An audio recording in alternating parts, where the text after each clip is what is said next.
Kalau kita nangkep, waduh, di tengah-tengah dunia sedang mengalami krisis pangan, ketahanan pangan sedang anjlok di seluruh dunia. Coba lihat beras. Kenaikan beras 1 goni rata-rata 50.000 per goni.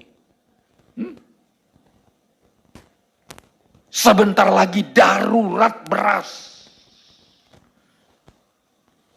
Mungkin kita harus ganti dari makanan yang biasanya mengkonsumsi nasi, berubah mungkin jadi ubi, kentang, pisang, dan lain-lain. Jadi anak Tuhan jangan jadi penonton. Anak Tuhan berperan untuk menjadi berkat di negeri kita ini. Dulu waktu saya bilang sama pendeta diketawain saya. Pendeta, udah mau duniawi kita. Ku bilang kakimu masih berdiri di dunia. Kau belum di awan-awan. Ya. Nanti kita ke awan-awan untuk ketemu dengan Tuhan. Sekarang kita masih meminjakkan kaki di dunia. Berarti kita masih berhadapan dengan persoalan dunia.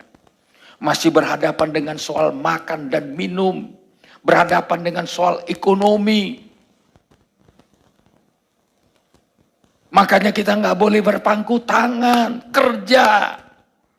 Ciptakan lapangan pekerjaan, ciptakan income yang baru. Di samping untuk kebutuhanmu, kebutuhan pelayanan untuk kemuliaan Tuhan.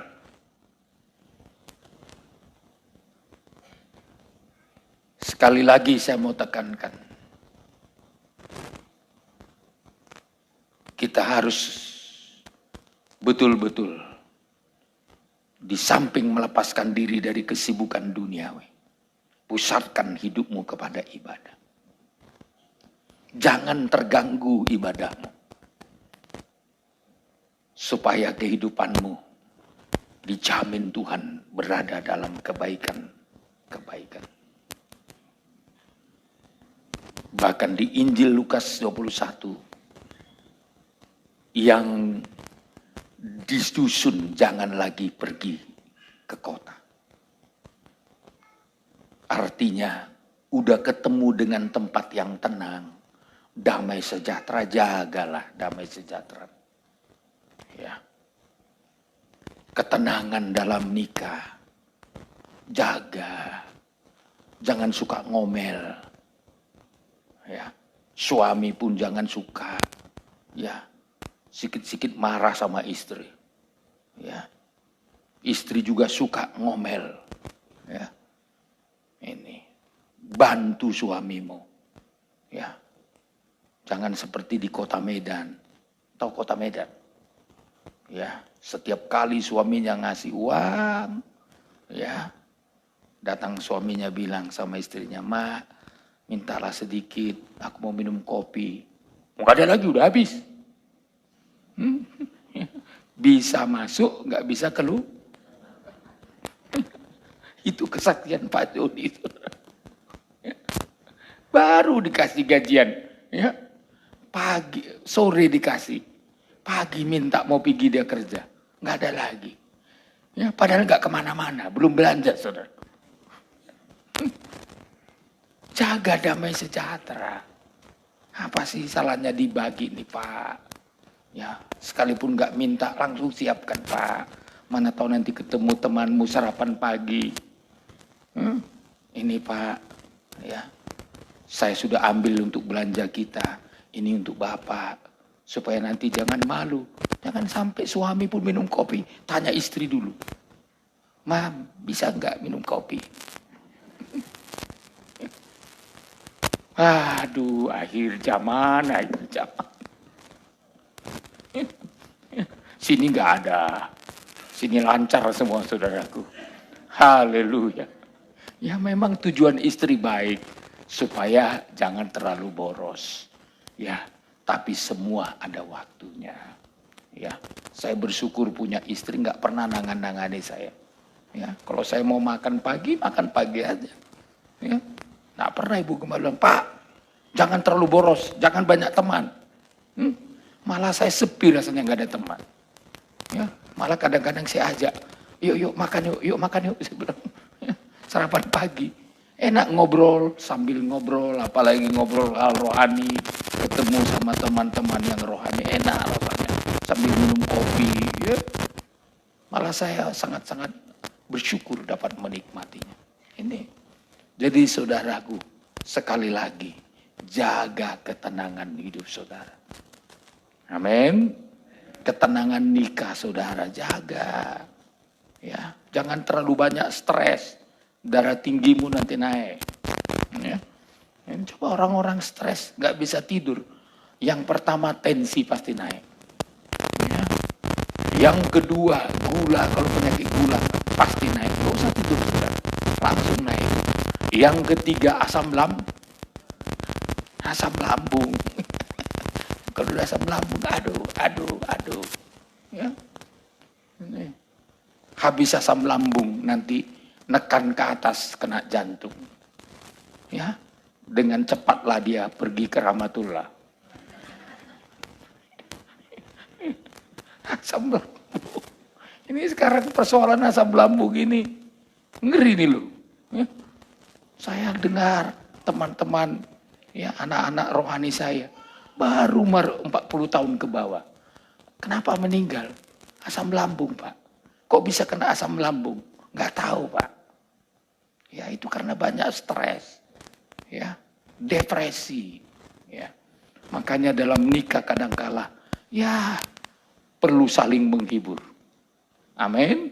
Suami menghibur istrinya, istri menghibur suaminya. Ya kalau ada berkat bawa jalan-jalan, ya. Jangan hanya di dapur terus, ya. Jangan hanya pahlawan dapur, saudara. Ya. Ayo mak kita. Sudah kusimpan ini tabunganku ini. Kita ke Singapura ini jalan-jalan ya. Ini enggak terus dapur terus. Ya. Harta juga enggak dibawa mati kok saudara. Ya paling enggak kalaupun enggak bisa ke Singapura pulang ke si borong-borong. Ya. Lihat Danau Toba. Kalau ada saudara-saudara yang sangat perlu ke sana jalan-jalan, enggak ada uangnya lapor sama Pak Gembala. Saya kasih nginap gratis saudara. Tapi makan bayar sendiri. Ongkos bayar sendiri. Ini kadang-kadang kita enggak, waduh ditekan kerja, ditekan persoalan, ditekan ini lagi. Ya. Akhirnya enggak bisa berkutik saudara. Ya, santai aja. Saya bilang sama istri saya, kalau saya keluar negeri, ya kalau anak-anak tidak ada pekerjaan lain, kita sama-sama. Kami baru dari Korea. Habis dari Korea, baru dari Perth Australia. Nanti minggu depan, ya tanggal 16 kami juga bersama dengan keluarga pergi ke Korea Selatan. Ya, habis itu ke Malaysia lagi. Saya bilang, selagi saya hidup. Kalau udah mati kalian nggak bisa lagi. Walaupun siang malam kata Pak Jody cuci muka di kuburan itu, nggak ada gunanya lagi. Lagi hidup. Amin. Bapak-bapak, ibu-ibu lagi hidup. Ya. Tapi supaya bisa itu lancar, semua harus jadi anak-anak Tuhan yang rohani.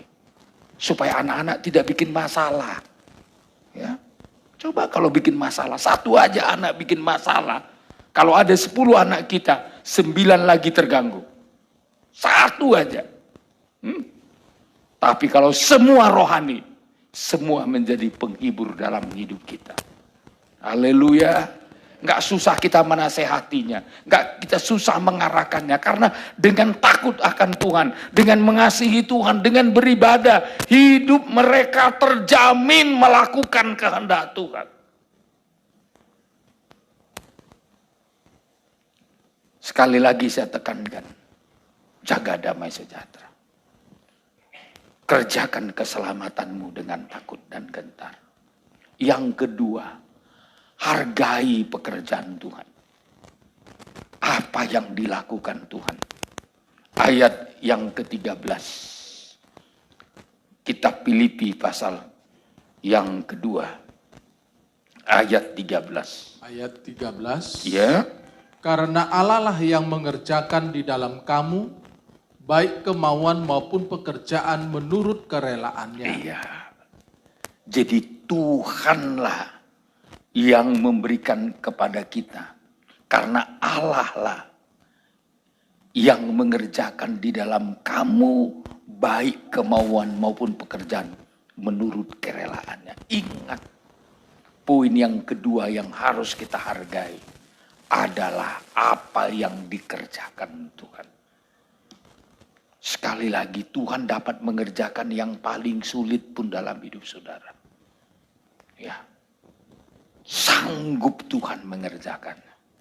Ya, mungkin kita tidak mau, mungkin kita tidak suka, tapi Tuhan sanggup mengerjakan dalam hidup kita apa yang kita tidak mampu dan apa yang tidak kita sukai. Tuhan bekerja untuk menolong kita. Haleluya. Sama dengan ibadah ini, melayani Tuhan. Belum tentu suka daging ini. Daging ini nggak mau ini. Ya. Susah daging ini diajak. Tapi kalau Tuhan mengerjakan kemauan dalam hidup kita, kita bisa mengerjakannya. Amin. Yang sulit pun jadi ringan kalau Tuhan yang menggerakkan kita. Sulit, setiap ibadah itu sulit loh. Ya. Memang gampang aja bilang ibadah. Ibadah doa, ibadah Bible study, ibadah minggu. Sulit itu. Apalagi berkorban. Kalau nggak ada uang kita, sulit itu loh. Kalau ada uang nggak apa-apa. Ya, coba nggak ada uang. Ya, makan pun sedang terancam seperti janda miskin tadi. Tapi kalau Tuhan berikan kemauan kepada kita, yang tidak mungkin bisa menjadi mungkin. Haleluya. Dan Tuhan akan menggantikan sesuai dengan apa yang kita lakukan untuk kemuliaan bagi Tuhan. Dan yang ketiga, saudara, ya, hal yang kita lakukan yang ketiga, miliki sikap-sikap yang benar dalam ujian-ujian. Itu ayat 14 sampai ayat 16. Ya. Sikap yang benar. Ayat 14, Pak. 14. Lakukanlah segala sesuatu dengan tidak bersungut-sungut dan berbantah-bantahan. Ya, terus supaya kamu tiada beraib dan tiada bernoda, sebagai anak-anak Allah yang tidak bercela di tengah-tengah angkatan yang bengkok hatinya dan yang sesat ini, sehingga kamu bercahaya di antara mereka seperti bintang-bintang di dunia. Ya. Jadi sikap kita harus benar. Ya. Terutama saat ujian-ujian datang. Ya. Kalau datang ujian jangan sampai kita bersungut-sungut. Ya. Kegagalan bangsa Israel setelah mereka lepas dari Mesir. Di tengah jalan di padang gurun, kerja mereka sungut.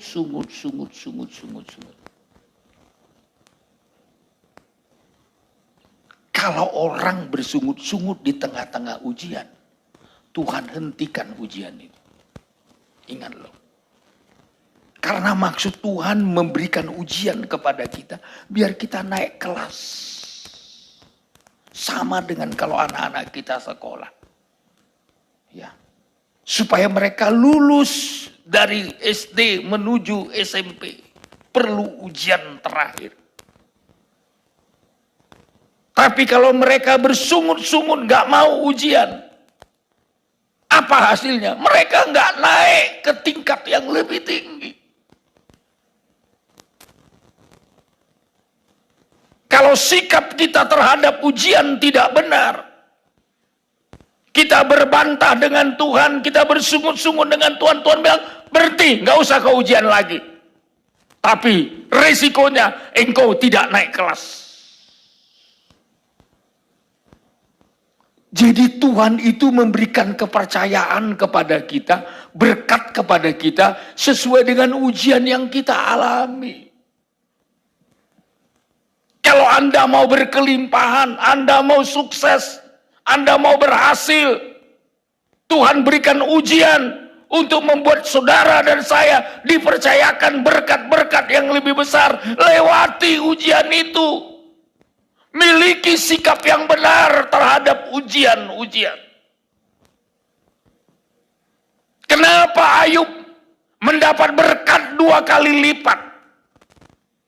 Memang sebelum dia diuji, dia sudah mendapatkan berkat yang luar biasa. Dia orang kaya terkaya di daerah di sebelah timur.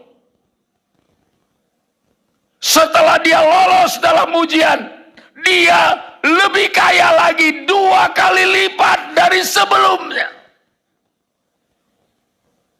Ujian tidak pernah menghancurkan kita. Ujian tidak pernah membuat kita gagal. Tapi ujian membuat kita naik. Kualitas rohani kita naik. Kualitas kepercayaan Tuhan untuk memberkati kita naik. Kalau kita mau melewati ujian dengan sikap yang benar. Saya kagum dengan pernyataan Ayub dalam Ayub pasal 23 ayat 10. Ayat 10 sebenarnya ya ayat sampai ayat yang ke-15 sebenarnya. Kita baca dulu dari ayat 10 saja dulu dimulai. Ayat 10. Ya. Karena ia tahu jalan hidupku. Terus Seandainya ia menguji aku akan timbul seperti emas. iya. Ini yang pertama. Ayub positif pandangannya terhadap ujian. Seandainya ia menguji aku akan timbul seperti emas.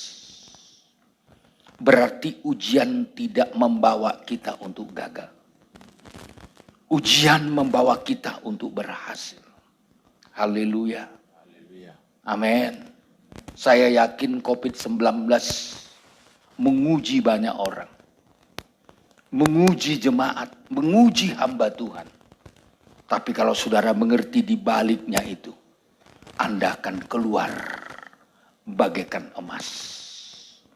Nilai rohani kita akan lebih mantap. Haleluya. Karena udah kita lewati masa-masa sukar. Ya. Ibadah kita sempat terhenti, saudara. Ya. Tapi kalau kita memandang secara positif, itu membuat kita menjadi haus dan lapar akan Tuhan. Ya.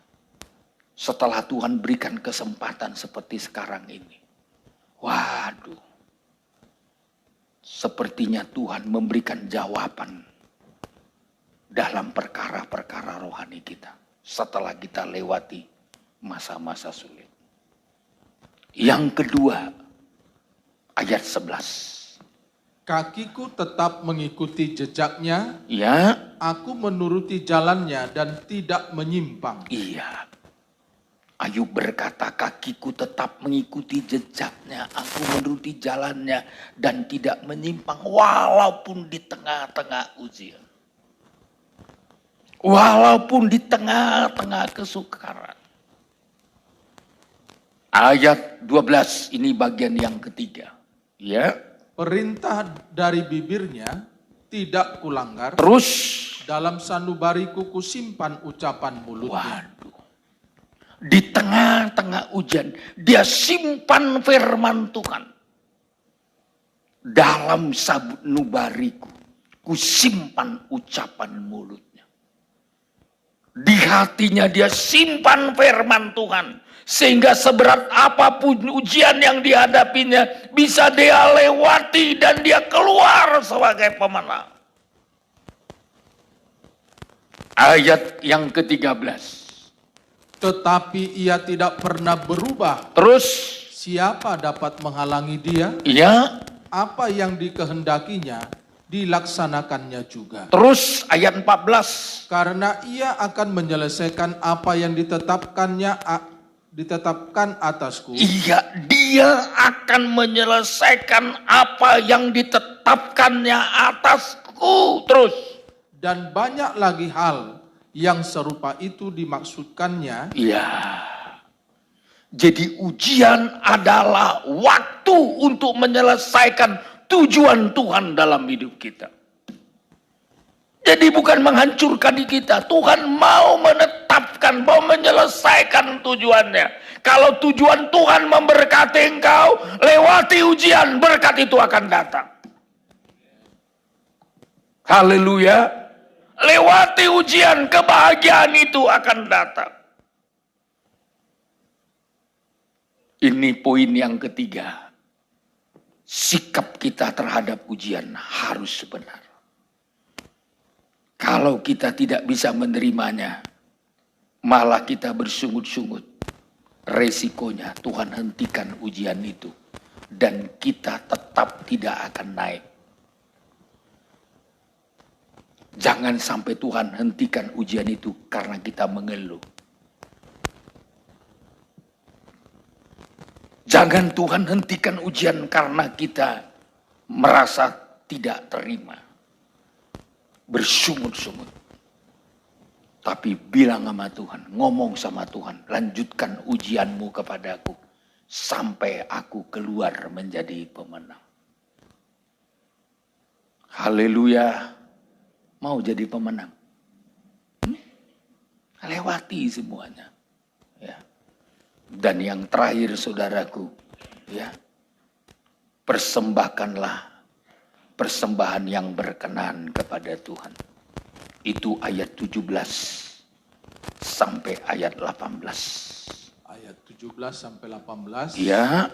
Tetapi sekalipun darahku dicurahkan pada korban dan ibadah Ya, imanmu. Filipi itu ya, pasal 2 ayat 17 sampai 18.